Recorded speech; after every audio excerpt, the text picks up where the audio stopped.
Οκ, λοιπόν, καλησπέρα. Εγώ είμαι ο Πάρης. Ευχαριστώ πάρα πολύ για την πρόσκληση για σήμερα. Είναι μεγάλη μου τιμή, αλήθεια. Οκ. Και βασικά λίγα λόγια για τον εαυτό μου, ποιος είμαι. Λοιπόν, λέγομαι Πάρης Χρυσιδιάρης. Είμαι ένας από τους συνειδητές της Sourcelab. Είμαστε μια εταιρεία η οποία κάνει εργαλεία για προγραμματιστές από την Αθήνα. Άμα είστε web developers, μπορείτε να μπείτε να το τσεκάρετε στο site. Είμαι ένας από τους maintainers ενός project που λέγεται Extreme.js. Είναι ένα open source project, είναι ένα terminal που τρέχει μέσα στο browser, το οποίο αυτή τη στιγμή πέραν από εμάς το χρησιμοποιούν η Microsoft, η Google, η Eclipse στα προϊόντα τους και πηγαίνει πολύ καλά. Είμαι ένας από τους συνδιοργανωτές του Docker Athens, του Meetup για τον Docker στην Αθήνα, που είναι και ο λόγος για τον οποίο είμαι εδώ να μιλήσω. Και τέλος είμαι ένας προγραμματιστής. Μ' αρέσει να γράφω Python, μ' αρέσει να γράφω JavaScript, να ασχολούμαι με τον Docker, χάνω τα βράδια μου, δεν ξυπνάω το πρωί και τα συναφή. Λοιπόν, αν μου παίξει και αυτό. Ωραία. Οπότε, τι είπαμε ότι είναι το θέμα σήμερα, το Docker. Τι είναι το Docker, λοιπόν. Πάμε να δούμε. Εγώ χαμηλά. Εντάξει, οκ. Σας πήρα τα αυτιά, Λοιπόν, οκ. Τι είναι το Docker. Πολλοί λένε ότι σίγουρα κάποιοι δεν έχουν ακούσει αυτή τη λέξη. Πιθανόν να έχουν καταλάβει ότι είναι κάτι σαν το VirtualBox, κάτι αντίστοιχο. Δεν είναι κάτι σαν το VirtualBox, δεν είναι ένα virtualization technology. Εντάξει, απλά το λέω γιατί γίνεται ένα confusion στην αρχή. Τι είναι? Το Docker είναι μια πλατφόρμα για να κάνουμε build, να πακετάρουμε τις εφαρμογές μας, να κάνουμε ship τις εφαρμογές μας, δηλαδή να τις στέλνουμε από εδώ και από εκεί στο production για testing σε άλλους προγραμματιστές. Και είναι ταυτόχρονα και ένας τρόπος να τρέχουμε τις εφαρμογές μας. Είναι δηλαδή ένα εργαλείο, ένα πρόγραμμα το οποίο παίρνει, ας το πούμε, στην ευθύνη του να κάνει αυτά τα τρία πράγματα. Και βασικά είναι ένα open source project, είναι κάτι που μπορείτε να μπείτε και να δείτε πώς δουλεύει. Είναι στο GitHub, κάποιος Docker, κάποιος Docker. Χοντρά όλα αυτά. Οπότε, τι κάνει το Docker, λίγο πιο συγκεκριμένα. Κάνει package στην εφαρμογή μας, την κάνει build μέσα σε ένα immutable, ένα μετάβλητο image, δηλαδή μια εικόνα που λέει τι είναι αυτό, τι έχει μέσα, τι περιέχει. Έχει σημασία να καταλάβουμε ότι αυτό είναι αμετάβλητο. Μπορεί και αποδικεύει τα images μας, των εφαρμογών μας, σε ένα πράγμα το οποίο λέγεται registry. Ας πούμε ότι είναι ένα ληξιαρχείο, στο οποίο αναφέρεται ότι το image με αυτό το όνομα ανήκει σε αυτά τα αρχεία, σε αυτό το πακέτο, φανταστείτε ένα zip αρχείο. Και τέλος, τι κάνει ο Docker, όταν εμείς του το πούμε, τρέχει τα images μας μέσα σε αυτό το οποίο λέγεται container, που είναι και η πιο συνηθισμένη λέξη που ακούμε με το Docker containers. Το οποίο τι είναι ο container? Είναι ένα πάρα πολύ περιορισμένο process. Δεν είναι ένα virtual machine, είναι ένα πρόγραμμα το οποίο τρέχει στον υπολογιστή μας. Όσοι έχουμε Linux, είναι πώς όταν τρέχουμε ls και μας κάνει list το directory. Είναι ένα τέτοιο πράγμα, μόνο που το έχουμε εφαρμόσει χρησιμοποιώντας δυνατότητες του kernel του Linux και των Windows πρόσφατα, αλλά κυρίως του Linux από εκεί ξεκίνησε. Το έχουμε περιορίσει να μην βλέπει άλλα αρχεία, να μην βλέπει άλλα processes, να έχει τη δική του κάρτα δικτύου, να έχει τη δική του αντίληψη. Για τον κόσμο είναι σαν να ζει μες στο Matrix αυτό το process. Νομίζω ότι είναι κάπου αλλού. Πολύ πιο περιορισμένα. Οπότε, πάμε λίγο να δούμε πιο συγκεκριμένα. Τι σημαίνει το build για το Docker? Το Docker είναι agnostic ως προς τη γλώσσα την οποία χρησιμοποιούμε. Δεν ξέρει αν έχουμε Python, αν έχουμε Go, Java, C, δεν την νοιάζει καθόλου. Οπότε χρησιμοποιεί ένα είδος αρχή που λέγεται Dockerfile. Αυτό πρέπει να έχει laser. Δεν χρειάζεται, αλλά θέλω να το κάνω. Λοιπόν, έχει ένα αρχείο το οποίο λέγεται Dockerfile, το οποίο είναι γενικό για να μπορούμε να περιγράφουμε πώς γίνεται build η εφαρμογή μας και έχει και μια εντολή η οποία του λέμε κάνε Docker build αυτό το πράγμα και το κάνει. Πάμε να δούμε λίγο πιο συγκεκριμένα, γιατί τώρα εγώ σας λέω build και τα λοιπά, ακούγονται πολύ γενικά. Δεν ξέρω ότι κανένας δεν ενδιαφέρεται. Αυτό είναι. Λοιπόν, αυτό είναι ένα παράδειγμα ενός Dockerfile. Πώς είναι? Τι κάνουμε εμείς μέσα στο φάκελο, στο repository του project μας, κάνουμε ένα αρχείο με αυτό το όνομα, στο οποίο εμείς του βάζουμε κάποιες εντολές. Και λέμε για παράδειγμα ότι εγώ θέλω να ξεκινήσω από το image node x.9. Βόλεψε πάρα πολύ που είχαμε την παρουσίαση Git, γιατί αυτό φανταστείτε ότι είναι σαν να λέμε ότι είναι το parent. Πώς ήταν το parent στο Git, αυτό είναι το parent του image, είναι κάποιο άλλο image. Μπορεί να ξεκινήσω από το 0, αλλά συνήθως ξεκινάω από κάπου αλλού. Οπότε φανταστείτε είναι κάτι αντίστοιχο. Παίρνω τα αρχεία που έχει εδώ μέσα. Λέω ότι εγώ είμαι ο τύπος ο οποίος διαχειρίζεται αυτό το image, οπότε όταν είμαι στο registry να ξέρουν αν κάτι τους χαλάσει, σε ποιον να στείλουν το φάκελο. Λοιπόν, λέω ότι τα προγράμματά μου θέλουν να τρέχουν μέσα σε αυτό το directory αυτό το directory που είναι μέσα στο image, είναι μέσα στο container, δεν είναι μέσα στον υπολογιστή ο οποίος τρέχει το πρόγραμμά μου και θέλω by default, άμα δεν σου πω κάτι άλλο, να τρέχεις αυτή την εντολή όταν θα τρέξει ο container με βάση αυτό το image. Αντέγραψε μου αυτά τα αρχεία μέσα, τρέξε μια εντολή για να προετοιμάσει κάποια αρχεία, αντέγραψε κάτι άλλο, τρέξει άλλη μια εντολή.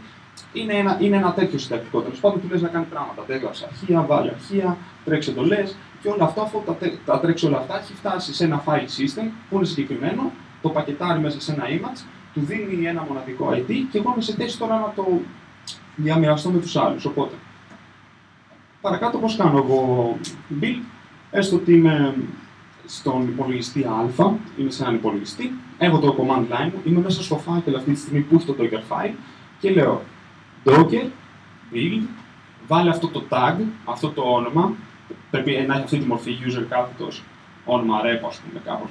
Και σε αυτό το φάκελο μέσα κάνει build. Οπότε αυτό αρχίζει, τα περιορίζει όλα αυτά μέσα σε ένα συγκεκριμένο file system και αρχίζει να τρέχει αυτές τις εντολές περιορισμένες. Το μόνο που μπορούν να αλληλεπιδράσουν με το host μηχάνημα είναι να αντιγράφουν τα αρχεία του που λέμε κάνει copy.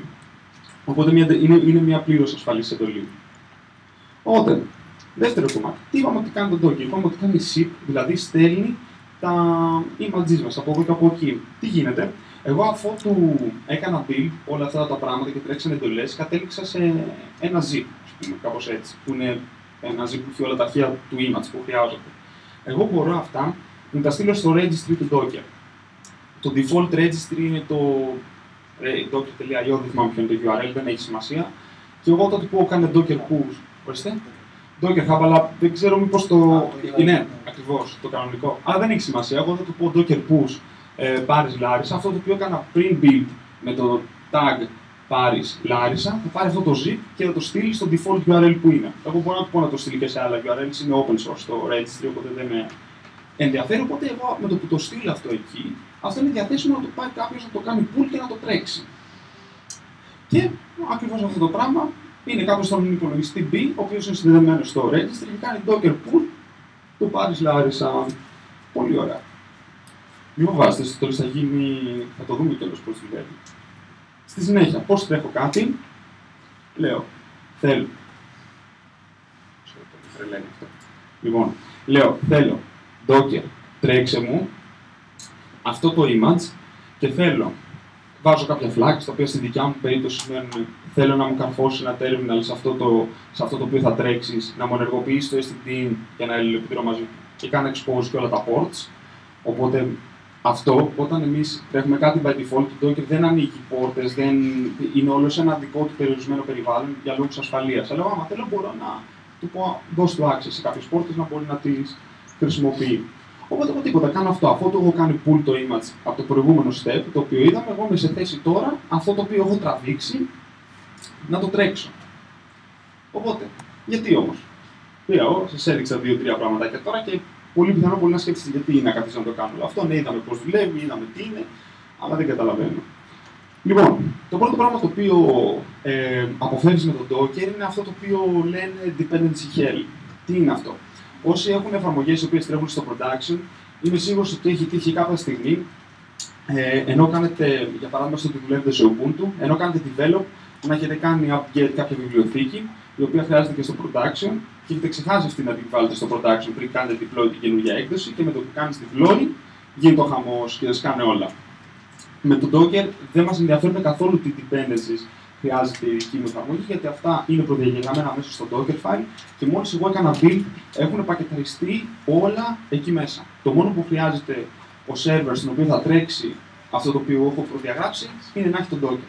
Θα κάνει pull το image και θα τα τρέξει όλα. Δεν με νοιάζει αν τρέχω Ruby, τι gems έχω βάλει μέσα στο gem file και αν πρέπει να τα πριν σηκώσω στο server να τα έχω τρέξει μέσα στο image. Δεν με νοιάζει τι Python requirements έχω. Οτιδήποτε. C libraries είναι όλα μέσα στο image και απλά τρέχουν. Δεν με νοιάζει. Απλά λέω κάνε pull και τρέξτε. Κατά δεύτερον, δεν με ενδιαφέρει αν εγώ κάνω develop αυτή τη στιγμή σε Ubuntu και το production environment είναι σε CentOS και το staging environment είναι σε Red Hat και το testing environment είναι σε κάτι άλλο, σε Arch. Δεν έχει σημασία, εφόσον έχουμε το ίδιο kernel και είμαστε κοντά στην έκδοση του kernel την οποία χρησιμοποιούμε, το αποτέλεσμα θα είναι το ίδιο. Και Αυτό το οποίο μας δίνει δυνατότητα να κάνουμε τον Docker είναι ότι επειδή έχει αυτή τη φύση του κάνω isolate τα πάντα, έχει τη δικιά του κάρτα δικτύου, έχει το δικό του file system, είναι πολύ εύκολο να φτιάξουμε distributed applications τα οποία δεν τα νοιάζει σε ποιο server τρέχουν. Δεν με νοιάζει εγώ αν θα κάνω bind σε κάποια πόρτα που χρησιμοποιεί κάποιο άλλο πρόγραμμα, γιατί έχω τη δικιά μου κάρτα δικτύου. Δεν κάνει τίποτα bind στη δικιά μου. Οπότε εγώ μπορώ να έχω ένα house με containers οι οποίοι τρέχουν σε διάφορους servers, δίνει εργαλεία για αυτό το Docker, οι οποίοι μιλάνε μεταξύ τους όπως πρέπει. Δεν θα το δούμε αυτό σήμερα, απλά να ξέρετε τι γίνεται. Και τέλος, επειδή για αυτούς τους σκοπούς για τους οποίους χρησιμοποιούμε το Docker, παλιά οι άνθρωποι χρησιμοποιούσαν virtual machines, γι' αυτό πολλοί το μπερδεύουν, αυτό είναι η κατάλληλη τεχνολογία για να επιτύχουμε αυτά που συνήθως χρησιμοποιούσαμε τα virtual machines και όχι τα virtual machines. Είναι δύο εντελώς διαφορετικές τεχνολογίες. Οπότε, εγώ αυτή τη στιγμή όταν τρέχω τις εφαρμογές μου επίσης με το Docker, έχω ένα εντελώς isolated πράγμα το οποίο τρέχει ένα πρόγραμμα, χωρίς να χρειάζεται να προσομοιώνω hardware, να είναι πιο αργό το process μου, να τρέχει ο hypervisor στο host. Οπότε, αυτή είναι η top λόγη να χρησιμοποιείτε το Docker. Πώς κάνω, μια επόμενη ερώτηση είναι OK. Είδαμε γιατί το χρησιμοποιήσω και θέλω. Ψήθηκα.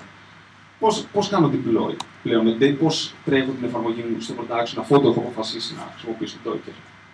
Λοιπόν, υπάρχουν κάποιες επιλογές. Πρώτα απ' όλα, όλοι οι μεγάλοι hosting providers για servers, το AWS της Amazon, το Google Compute Engine, το Azure της Microsoft, έχουν ένα container engine, στο οποίο εσείς μπορείτε απλά να τρέχετε containers. Σας λέει, κάνε μου push το Docker image σου, πες μου τι θες να σου τρέξω, και μόλις μου κάνεις push εσύ το καινούργιο, εγώ θα σου τρέξω και πλέον θα έχεις την καινούργια σου εφαρμογή στο production. It just works. Μετά, το Heroku είναι, πιθανό να το ξέρετε, είναι ένα platform as a service, είναι δηλαδή ένα hosting περιβάλλον για να τρέχουμε τις εφαρμογές μας, στο οποίο μπορούμε να κάνουμε git push στο νέο μας κώδικα και αυτό καταλαβαίνει τι γλώσσα είναι και το τρέχει όπως πρέπει. Έχει ενσωματώσει το Docker μέσα στο προϊόν και μπορείς πλέον να τρέχεις και Docker εφαρμογές, σου λες push αυτό και τρέξτε, περίπου έτσι. Μετά το Docker έχει το δικό του πράγμα, το Docker Cloud, το οποίο κάνει τη δουλειά. Και επειδή είναι ένα open source εργαλείο, μπορείτε να γράψετε το δικό σας τρόπο με τον οποίο αυτό κάνει deployment. Δεν χρειάζεται να χρησιμοποιήσετε κάποιο συγκεκριμένο προϊόν, μπορείτε απλά να βάλετε το Docker στο server σας και να ρυθμίσετε κάποια hooks από το GitHub, δεν ξέρω τι, να πατάτε ένα κουμπί και μόλις το πατάτε να φορτώνει τους καινούριους containers, να κάνει pull τα images και να φορτώνει τους καινούριους containers μέσα. Έχετε πλήρη ελευθερία, υπάρχουν επιλογές και μπορείτε να κάνετε και τα δικά σας τα κόλπα, ό,τι θέλει ο καθένας. Στη συνέχεια, πώς κάνω develop apps με το Docker, ωραία. Πώς εγώ τώρα θα το χρησιμοποιήσω αυτό στον υπολογιστή μου. Εγώ, OK, το Linux κτλ. Αλλά έχω Windows όταν θέλω να κάνω development και έχω το VM μου, έχω Mac. Λοιπόν, υπάρχουν κάποιες επιλογές. Αν είστε σε Linux, απλά μπορείτε να κάνετε bind mount. Δηλαδή, δεν το εξήγησα αυτό. Μπορείτε να πείτε στον container σήκω και τράβα και τα αρχεία που έχω αυτή τη στιγμή σε αυτό το φάκελο και στην ουσία απλά αλλάζετε τα αρχεία και ο container μέσα μπορεί να έχει μια τέτοια αλληλεπίδραση. Δεν είναι φοβερό ακόμα. Το Docker έχει βγάλει δύο εργαλεία, το Docker for Mac και το Docker for Windows, για να κάνετε develop σε Mac και Windows. Και δεν ήθελα να κάνω διαφήμιση αυτή τη στιγμή, αλλά επειδή αυτό είναι ένα πρόβλημα με το πώς κάνουμε. Ορίστε. Ναι, δεν υπάρχει πολύ καιρό. Το οποίο τρέχει μάλιστα ένα VM με Linux μέσα, όπως και το Docker for Windows. Και επειδή αυτό ήταν ένα πρόβλημα το οποίο είχαμε και εμείς στη δική μας εταιρεία, έχουμε φτιάξει ένα εργαλείο που λέγεται Stolos.io για development σε Docker, το οποίο τρέχει σε έναν απομακρυσμένο server για να μην επιβαρύνει τον υπολογιστή σας. Το οποίο μπορείτε να το τσεκάρετε, δεν ήθελα να κάνω διαφήμιση, αλλά δεν ήξερα τι άλλο να γράψω. Και είναι ένα πρόβλημα το οποίο έχουμε όσοι είναι με Docker και μάλιστα το κάνουμε open source μέσα στο μήνα για να μπορεί να το χρησιμοποιεί όποιος θέλει δωρεάν. Οπότε check it out άμα θέλετε και στείλτε μας. Είναι ένα ανοιχτό θέμα το πώς κάνω development Docker ακόμα, γιατί υπάρχουν κάποια θεματάκια. Και ποιοι χρησιμοποιούν το Docker στην Ελλάδα, υπάρχει κανένας που το κάνει ή είναι ο μόνος μου αυτή τη στιγμή που κάνω την παρουσίαση? Λοιπόν, υπάρχουν θα έλεγα παραπάνω από όσοι φαντάζεστε. Υπάρχουμε εμείς στην Αθήνα που είμαστε το Docker Athens. Για όσοι ενδιαφέρονται, 3η 21 Φλεβάρι έχουμε ένα event με θέμα το logging. Θα έρθει. Πώς λέγεται? Θα έρθει ο Ντάνιελ, είναι ένας από μια αγγλική εταιρεία που ασχολείται με logging, Docker, containers και θα έχουμε πολύ κόσμο. Υπάρχει το Docker στην Κρήτη, το οποίο το οργανώνει το παπάκι, για όσοι το γνωρίζουν που κάνει τα domains και παιδιά, μα ψήνεστε κι εσείς εδώ και σας αρέσει και βγάζει νόημα. Εγώ πιστεύω ότι είναι πολύ καλή ιδέα. να το κάνετε. Αν όχι επίσημα, σαν Docker meetup να μαζεύεστε και να τα λέτε. Εμείς όταν ξεκινήσαμε, αυτή τη στιγμή έχουμε περίπου 1.000 άτομα στο meetup στην Αθήνα και σε κάθε event έρχονται περίπου πάνω από 50, κάτω από 100, κάπου εκεί βρισκόμαστε. Αλλά στα πρώτα events ήμασταν μόνο 10 άτομα, περίπου 12. Βάζαμε τις καρέκλες γύρω-γύρω μετά τις παρουσιάσεις που τις κάναμε μεταξύ μας και τα λέγαμε. Λέγαμε, εσύ πώς κάνεις αυτό, εσύ πώς κάνεις το άλλο. Γράψαμε ένα σκεπτάκι και τελάσαμε. Ήταν πολύ χρήσιμο και χωρίς αυτό σίγουρα και εμείς σαν εταιρεία δεν θα έχουμε κερδίσει και σαν άτομα και πολλά πράγματα. Αυτά, τα είπα γρήγορα, ευχαριστώ πολύ. Αυτό ήταν και λέω, άμα θέλετε, να πάω να κάνουμε λίγο hands-on, να γράψω λίγο κώδικα, να δείτε αυτό πώς λειτουργεί και τι λέτε. Okay.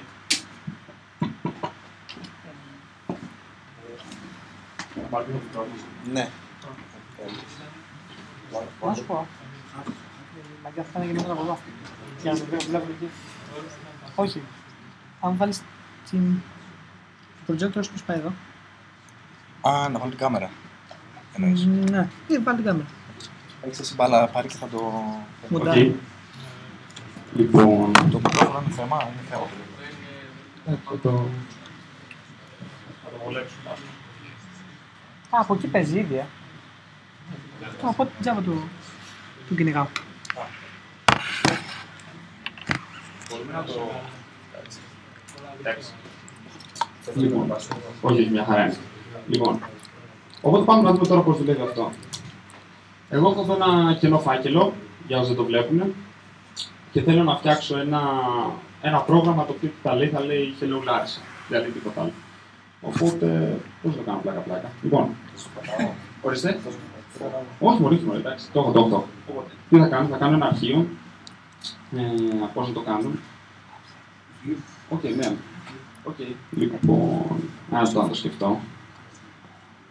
Λοιπόν, index.html. Πάμε να κάνουμε μια HTML σελίδα. Hello. Διαγράφω και μετά ένα χέρι, οπότε...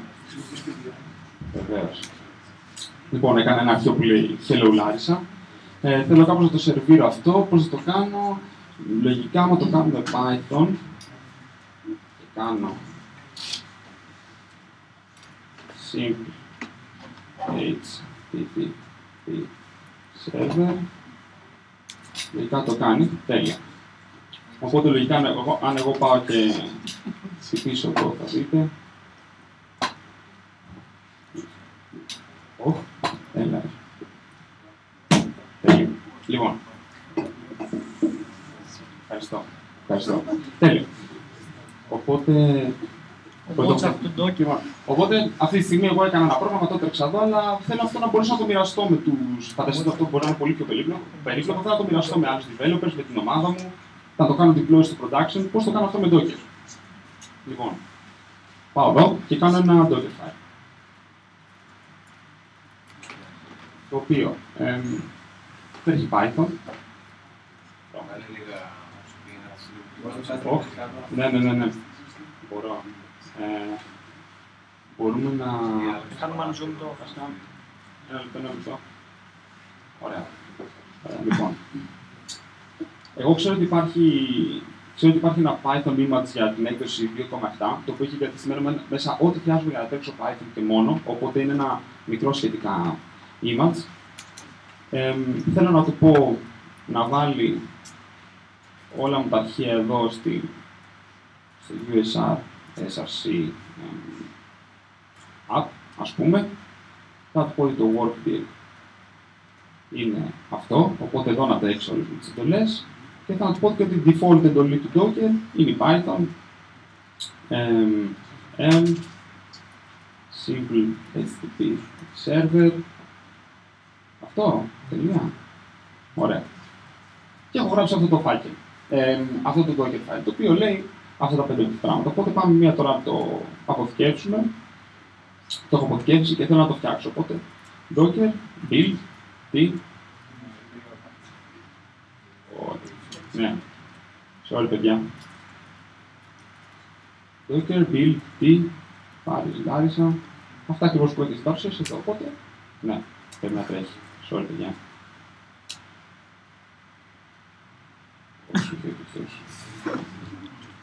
Ένα λεπτό, παιδιά, δώστε του.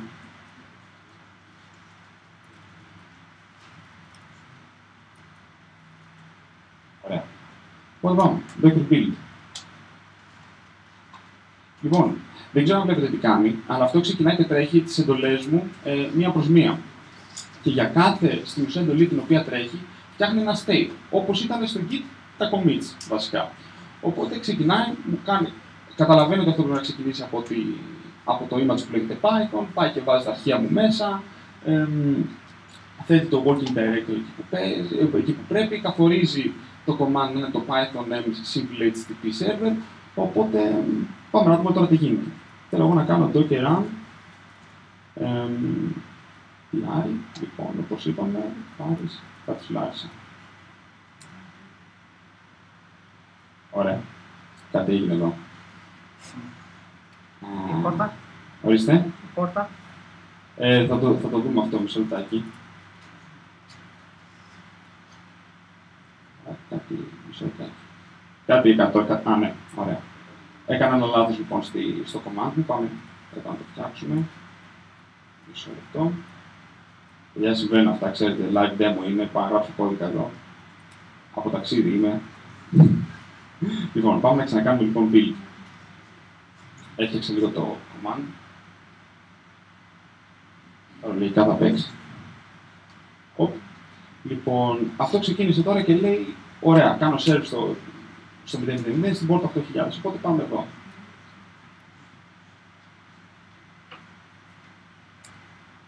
Όμως δεν βλέπω τίποτα. Έχω πάει στην πόρτα 8000, αυτό μου λέει ότι είναι στην 8000 και εγώ δεν βλέπω τίποτα. Γιατί αυτό είναι isolated σε ένα process το οποίο δεν ξέρει, είναι στο Matrix, δεν ξέρει τι τρέχει στον κύριο κόσμο. Μπορώ να τρέξω Docker PS. Όπα, σωστά. Τρέχω Docker PS εδώ, μου λέει ότι τρέχει το command, δεν λέει τίποτα. Αλλά πάμε να δούμε λίγο κάτι πιο ενδιαφέρον. Πάω εγώ εδώ και του λέω, του βάζω το Pavla P κεφαλαίο που εγώ ξέρω από το documentation, δεν χρειάζεται να το θυμάσαι, του λέω κάνει export όλες τις πόρτες, βασικά, πιο συγκεκριμένα. Θέλω η πόρτα 8001 έξω να είναι 8000 πόρτα μέσα στο container. Οπότε ο container τρέχει μέσα, νομίζω ότι είναι στην 8000 και εγώ κάνοντας access στην 8001 από το host machine βλέπω αυτά τα οποία είναι μέσα στο container στην 8000. Αυτό γιατί γίνεται, γιατί είπα στον Docker ότι ξέρεις, συνέδεσέ μου του host την πόρτα, την έξω από μέσα και έτσι μπορώ και αλληλεπιδρώ με αυτά τα οποία τρέχουν μέσα. Τι κερδίζω έτσι, έχω access σε όποια πόρτα θέλω του μέσα process, του μέσα network interface, αλλά δεν κάνω pollute, δεν μολύνω το host και άνω τις πόρτες οι οποίες είναι χρήσιμες.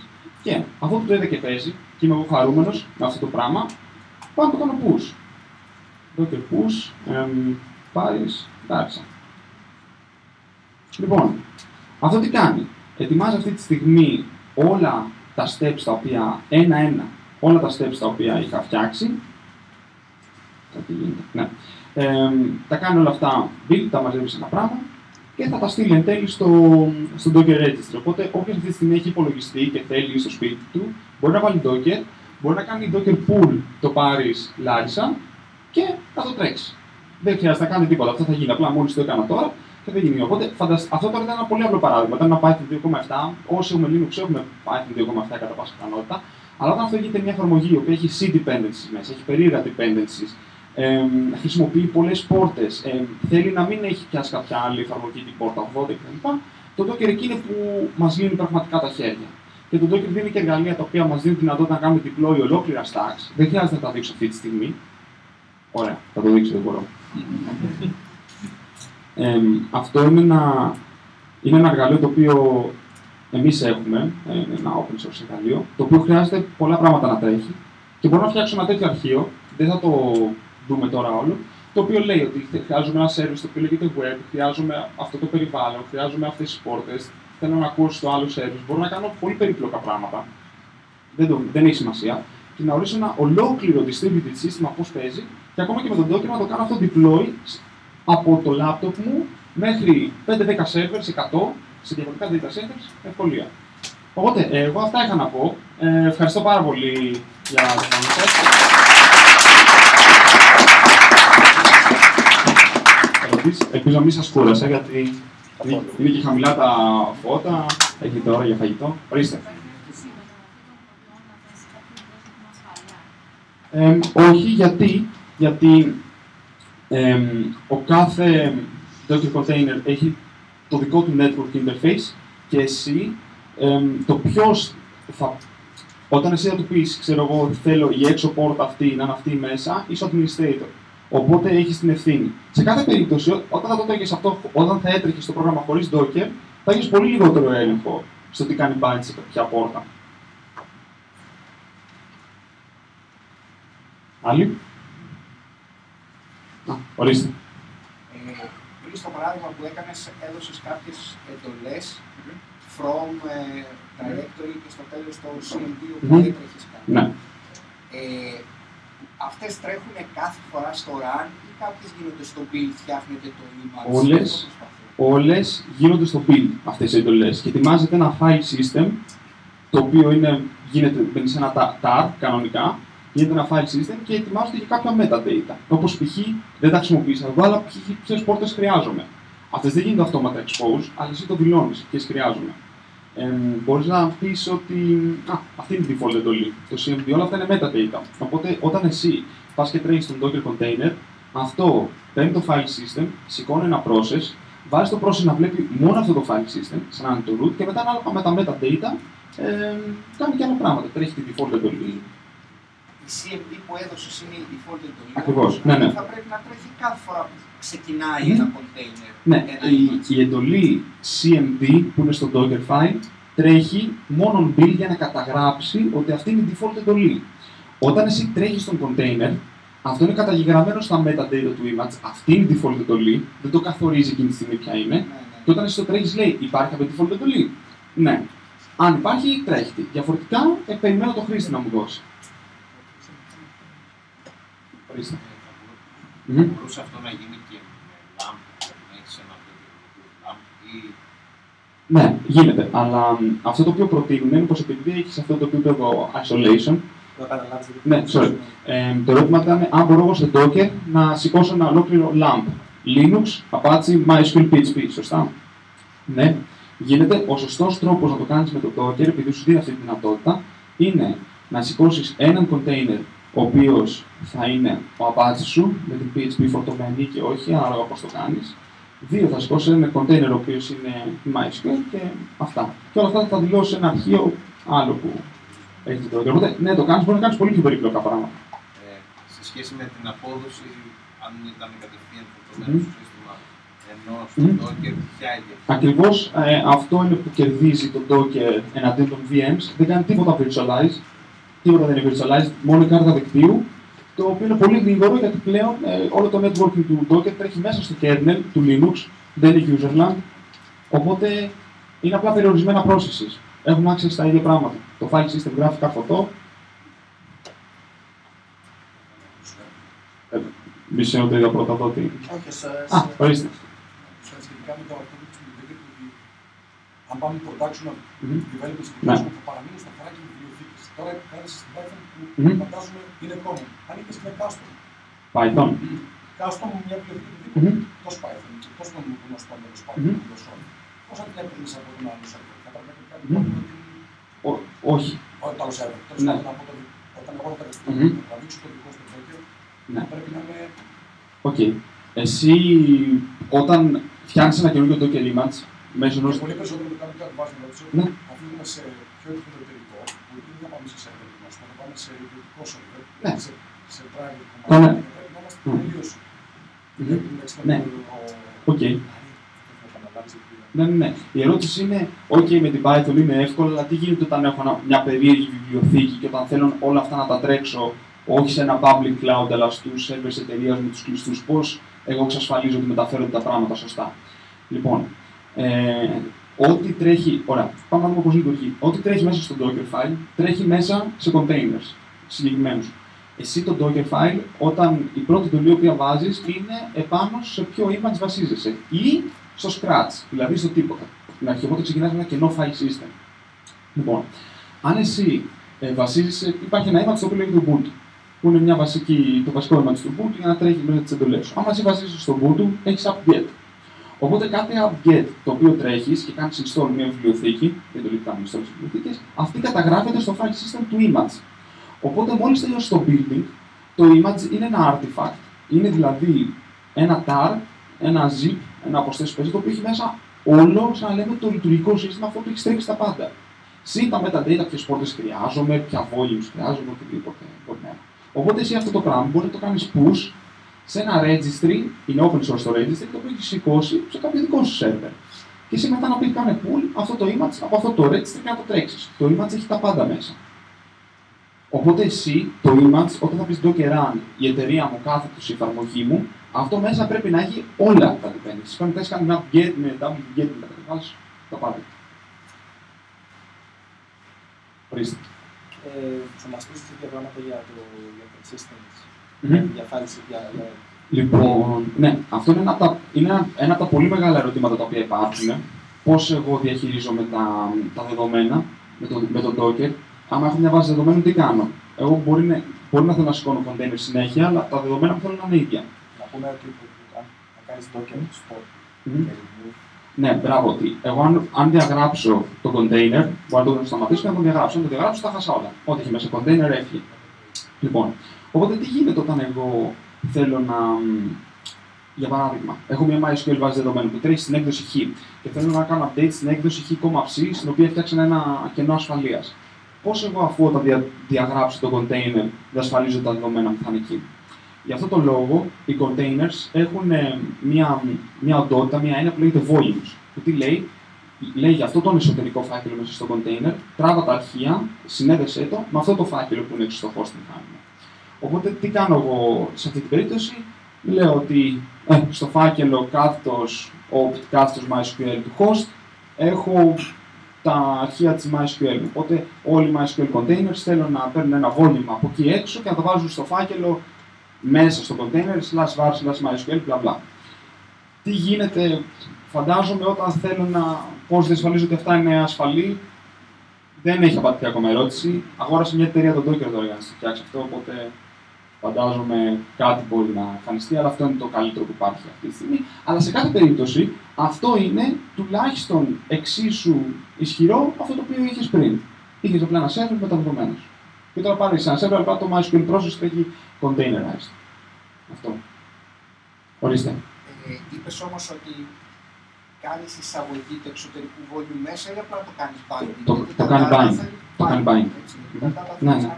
Το κάνει bind. Το κάνει bind. Εδώ. Α, ναι. Ας πούμε ότι εγώ κατεβάζω, μπαίνω στο ίντερνετ, βρίσκω κάτι που μου αρέσει να κατεβάσω, το GitLab, το κατεβάζω και το τρέχω με το compose file, το Docker compose. Ναι, που λες ότι θέλεις όλοι. Ναι. Αυτό θα βγάλει και κάποια volumes. Okay. Ναι. Το οποίο αυτομάτως, αν εγώ δεν προσέξω, μπορεί να μου βγάλει, να είναι κάτι nasty και να μου βγάλει ένα φάκελο που δεν έπρεπε με δικά μου προσωπικά δεδομένα.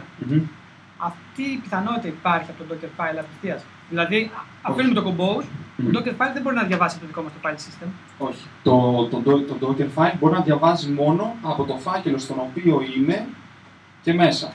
Ωραία. Οπότε, μόνο το φάκελο στον οποίο υπάρχει, δεν μπορεί να διαβάσει αρχεία έξω από το φάκελο που κάνει build. Τίποτα. Νομίζω δεν διαβάζει σύμβουλες. Δεν διαβάζει. Και το copy που κάνει είναι μόνο και το φάκελο που και μέσα. Ναι, μόνο από εκεί και μέσα. Οπότε δεν μπορείς να πεις κάνε copy όλο το host μηχάνημα. Ωραία. Και ναι. Δεύτερη ερώτηση, αν δεν έχει κάποιος άλλος. Με τα δικαιώματα. Κάνω ένα volume και του λέω θέλω αυτός ο φάκελος να πάει μέσα. Ναι. Αυτό το φάκελο, ας πούμε, απ' έξω, εγώ θέλω να το χρησιμοποιώ και για άλλους λόγους. Τα δικαιώματα έξω είναι σε κάποιον χρήστη. Ωραία. Μέσα, τι θα είναι, root. Ωραία, πολύ καλό ερώτημα. Ξεκινάμε το βασικό. Όλοι οι Docker containers by default τρέχουν σαν root. Οπότε, άμα εσύ δημιουργήσεις αρχεία μέσα στο volume, που είναι bind mounted, είναι συνδεδεμένο δηλαδή, τα αρχεία θα είναι root και έξω. Μετά, εσύ στο Docker μπορείς να βάλεις στο δαίμονα του Docker, το Docker έχει μια αρχιτεκτονική client-server. Το command line είναι ένας client για το server του Docker που μιλάει ένα HTTP πρωτόκολλο, κάτι σαν HTTP.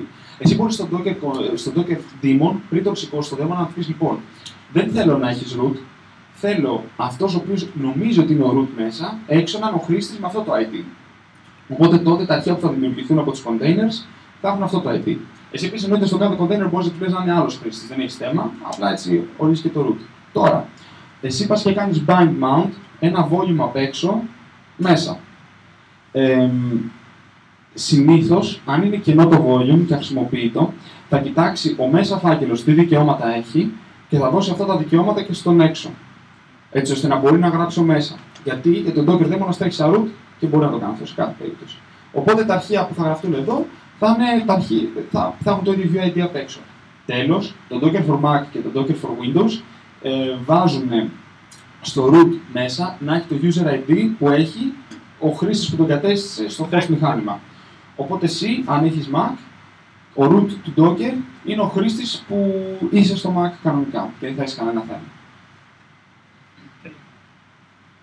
Κάποια άλλη ερώτηση? Τέλεια. Ευχαριστώ πάρα πολύ. Άκουσα.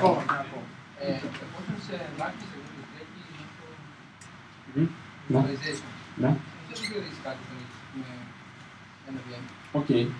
Αυτό το κάνεις. Το Docker πρώτα απ' όλα μπορεί να τρέξει natively σε Windows. Το Docker for Windows είναι φτιαγμένο για να χρησιμοποιεί ένα πολύ ελαφρύ VM όταν θες να τρέξεις Linux containers μέσα σε Windows. Είναι μια πολύ... και χρησιμοποιεί ένα πολύ ελαφρύ VM. Πώς το λένε, στο Mac δεν χρησιμοποιεί VirtualBox ή κάτι τέτοιο, χρησιμοποιεί το HyperKit, πώς λέγεται, δηλαδή της Apple, που έχει πάρα πολύ ελαφριά virtual machines μόνο για αυτό το σκοπό. Είναι πάρα πολύ ελαφριά, δεν το καταλαβαίνεις καν. Και αυτό είναι ίσα-ίσα μια παραδοχή που κάνεις για το development. Όταν τρέχει στο production, τρέχει natively. Ορίστε. Νομίζω πάρα πολύ. Είναι από τα top projects στο GitHub. Η Microsoft έβαλε δυνατότητα για containers και namespaces μέσα στα Windows. Έγραψε κώδικα η Microsoft για να μπορεί να υποστηρίξει το Docker στα Windows. Είναι πάρα πολύ δημοφιλές project. Νομίζω εκεί είναι stable. Πιστεύω ότι αξίζει να επενδύσει κάποιος σε αυτό. Εμείς δεν το έχουμε μετανιώσει καθόλου και όσοι έρχονται στο meetup μας, που μεγαλώνει κιόλας, επίσης φαίνεται να είναι happy. Και είναι και open source. Έχω και μια τελευταία μικρή ελπίζω ερώτηση. Θα μας πεις και 2-3 πράγματα για orchestrators που παίζουν αυτή τη στιγμή. Βεβαίως. Τέλος, ένα από τα ερωτήματα τα οποία τίθενται με το Docker είναι OK, μας λες ότι μας κάνει τη ζωή εύκολη με τα distributed applications.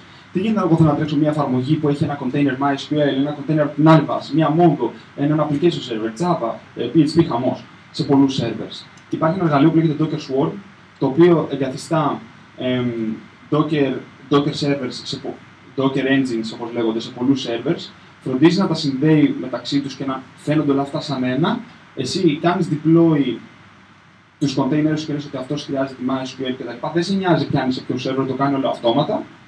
Είναι αυτό το default εργαλείο το οποίο υπάρχει. Και από εκεί και πέρα η Google έχει φτιάξει το δικό της, το οποίο λέγεται Kubernetes. Είναι λίγο πιο βαρύ, αλλά με περισσότερες δυνατότητες από το Swarm. Αυτό μπορεί να παίξει σε τεράστια data centers μέσα. Το χρησιμοποιεί η Google για να κάνει την deploy της εφαρμογής της. Και από εκεί και πέρα, από commercial προϊόντα, τα Google Compute Engine, Container Engine, πώς λέγονται, δεν ξέρω εγώ, όλα τα Container Engines που δίνουν οι hosting providers, στα τρέχουν agnostically όλα. Ένας χαμός γίνεται. Αυτό. Ξανά. Ευχαριστώ πάρα πολύ. Εμείς ευχαριστούμε. Όχι, δεν πιάσουμε μετά.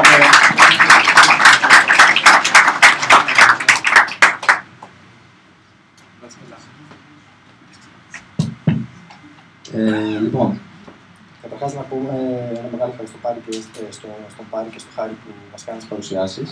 Αλλά να μην ξεχάσω ότι τα παιδιά που δουλέψαν για να είναι όλα στη θέση τους, τον Χρήστο, τον Γιώργο, τον Αλέξη, τον άλλο Αλέξη που δεν ξέρω που είναι, τον Δημήτρη. Νάτος. Τέλος πάντων, είναι διάφορα παιδιά που συνεχώς κάνουν πάρα πολλά πράγματα για να μπορούμε να μαζευόμαστε εμείς εδώ και να ακούμε ενδιαφέροντα πράγματα και να τα λέμε. Ένα χειροκρότημα. Ναι.